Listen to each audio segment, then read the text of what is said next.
JDU और BJP गठबंधन टूट के कगार पर है। सूत्रों के मुताबिक यह खबर है जल्द ही जेडीयू कर सकती है इसकी घोषणा। आरजेडी लेफ्ट कांग्रेस के साथ वैकल्पिक सरकार की है तैयारी।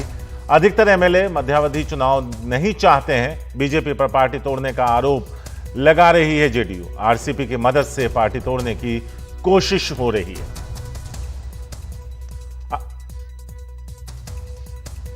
एक मॉडल इस्तेमाल किया गया था 2020 के विधानसभा के चुनाव में, चिराग मॉडल, और दूसरा चिराग मॉडल तैयार किया जा रहा था।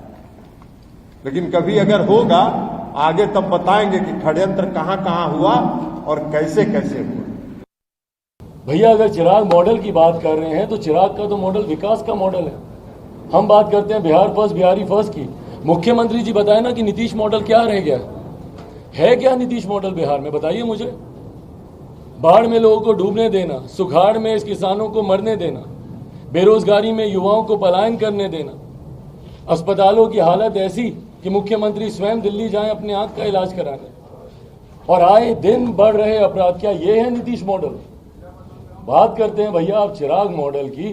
भाई चिराग मॉडल क्या है? चिराग मॉडल मेरे नेता का एक अंतिम सोच, उनका एक अंतिम vision, Bihar first, Bihari first. Janata Dal United के, अब तो क्या यूनाइटेड रहा ही नहीं है, जनता दल डिवाइडेड हो गया है। मुख्यमंत्री जी को अगर सावधान होने की जरूरत है तो चिराग मॉडल से उनको सावधान होने की जरूरत नहीं है। उनके घर में उनके विनाश के मॉडल जो बैठे हुए हैं उनसे उनको सावधान होने की जरूरत है भैया। जो लोग आज आपके संरक्षक बनकर मुख्यमंत्री नीतीश कुमार जी की पैरवी में बातें कर रहे हैं, बढ़ा चढ़ाकर यही लोग हैं जिन्होंने मुख्यमंत्री जी की विकास की बातों के ऊपर सबसे ज्यादा कीचड़ उछालने का काम किया। और हमारे दो सहयोगी इस वक्त हमारे साथ मौजूद हैं। मनीष कुमार हैं पटना से और अखिलेश शर्मा भी हैं। मनीष, सबसे पहले आपके पास जो कुछ हो रहा है वो कितना गंभीर है? देखिए सारिक, जो कुछ भी हुआ है, क्योंकि ये जो चिराग मॉडल की कल ललन सिंह ने जो बात की, ये बात 2020 के चुनाव के दौरान से सब लोग जानते थे। लेकिन अब अगर ऑफिशियली इस बात की चर्चा ललन सिंह करे या जनता दल यूनाइटेड का कोई और भी नेता करे, इसका मतलब है कि नीतीश कुमार के अंदर ये जो गुस्सा था, इस गुस्से को वो एक तरह से उन्होंने पब्लिक करने की रणनीति बनाई है कि इसे अब पब्लिक किया जाए, इसके बारे में और भी ज्यादा बातें की जाए, और उसके साथ ही साथ इसका राजनीतिक विकल्प भी उन्होंने एक तरह से पहले उस पर वर्कआउट कर लिया है। क्योंकि अगर आप देखें तो हाल के दिनों में क्या हुआ, पिछले बार विधानसभा का सत्र चला था सारिक, और वो पहला सत्र था जब नीतीश कुमार ने एनडीए के संयुक्त विधायक दल की बैठक नहीं बुलाई थी। बीजेपी मुकेश साहनी के पार्टी के 3 विधायकों को अपनी ओर मिलाकर वो सबसे बड़ी पार्टी हो गई थी।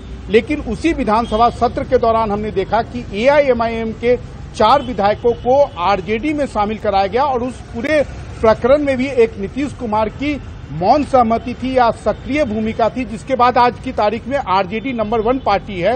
यानी कि कल को अगर नीतीश कुमार इस्तीफा भी देते हैं तो बीजेपी ये क्लेम ना करे कि उसे नंबर 1, वो सबसे बड़ी पार्टी है इसलिए उसे सरकार बनाने का मौका मिलना चाहिए। तो जो कुछ भी आज हो रहा है, क्योंकि आज से लेकर कल तक बहुत सारा घटनाक्रम जो है वो स्पष्ट हो जाएगा। कल जनता दल यूनाइटेड की जो बैठक होगी उसमें नीतीश कुमार जब बोलेंगे तो सारी बातों का खुलासा करेंगे। और साथ ही साथ ये भी खबर आ रही है कि हाल के दिनों में बीजेपी ने जनता दल यूनाइटेड के कुछ विधायकों को तोड़ने की कोशिश की थी, जिससे नीतीश काफी खफा हैं।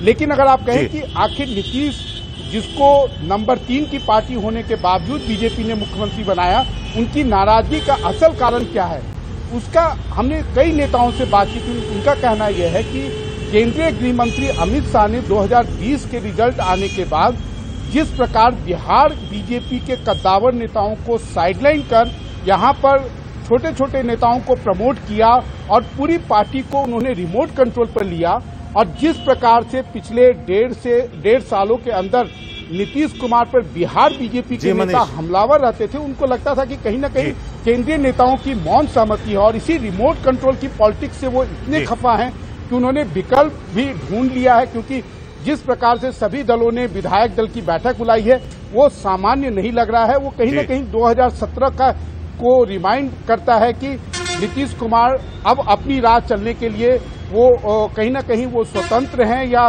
वो खोज रहे हैं कि बीजेपी से उनका पीछा छूटे। सारिक। मनीषा बने रहे हैं हमारे साथ। अखिलेश हैं। अखिलेश, क्या ये दरार इन दो दलों में इतनी चौड़ी हो गई है कि अब रास्ता अलग ही होगा, या फिर वापस साथ जिस तरह से बने हुए हैं कोई समझौता भी हो सकता है?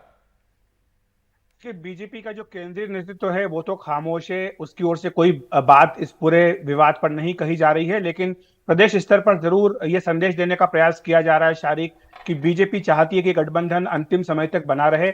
यही कारण है कि जो उप मुख्यमंत्री हैं तारकिशोर प्रसाद, वो कुछ देर में नीतीश कुमार से मिलेंगे और अपनी पूरी स्थिति स्पष्ट करेंगे।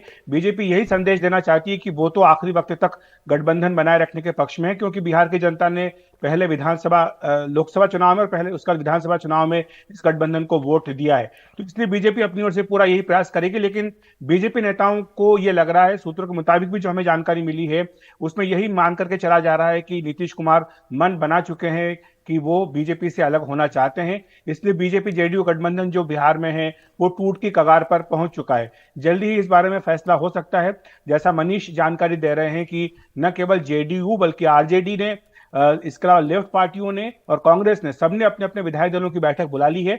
यानी सभी पार्टियों ने विधायकों को पटना में ही रहने का निर्देश दिया है। तो यह बिल्कुल साफ तौर पर इशारा कर रहा है कि किस तरह से वैकल्पिक सरकार JDU, RJD, Congress, left front की मिलकर बनाने की तैयारी पूरी हो चुकी है। पर्दे के पीछे काफी हद तक खेल हो चुका है। और जिस तरह की सरप्राइज की बात की जा रही है, अब शायद ऐसा लगता है कि वो सरप्राइज एक दो दिनों में मिले। ये भी इस बीच खबर आ रही है, हालांकि पुष्टि नहीं हो पाई है, कि नीतीश कुमार ने कांग्रेस के अंतरिम अध्यक्ष सोनिया गांधी से भी संपर्क साधा है।